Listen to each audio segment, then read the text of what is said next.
കേരളത്തിലെ വിപണിയിൽ മായം കലർന്ന വെളിച്ചെണ്ണ ബ്രാൻഡുകൾ വ്യാപകമായ സാഹചര്യത്തിൽ വെളിച്ചെണ്ണ വ്യാപാരികളുടെ സംഘടനയായ കോക്കനട്ട് മർച്ചന്റ് അസോസിയേഷനാണ് 75 ബ്രാൻഡുകളുടെ ഗുണനിലവാരം പരിശോധിച്ചത്. സർക്കാർ അംഗീകൃത ലാബിൽ നടത്തിയ പരിശോധനയിൽ 48 എണ്ണത്തിലും മായം കലർന്നതായി കണ്ടെത്തി. വെളിച്ചെണ്ണയിലെ അയഡിൻ വാല്യൂവിന്റെ പരിധി 7.5 മുതൽ 10 വരെയാണ്.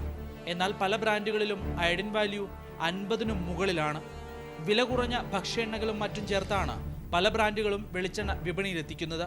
ഈ വില കുറഞ്ഞ എണ്ണകൾ ഇതിൻ്റെ അകത്ത് കലർത്തുന്നതുകൊണ്ട് ഈ എണ്ണ വില ഇടിയുകയും അതിൻ്റെ നാളികേര വില കുറയാനുള്ള സാധ്യത കൂടുതലാണ്.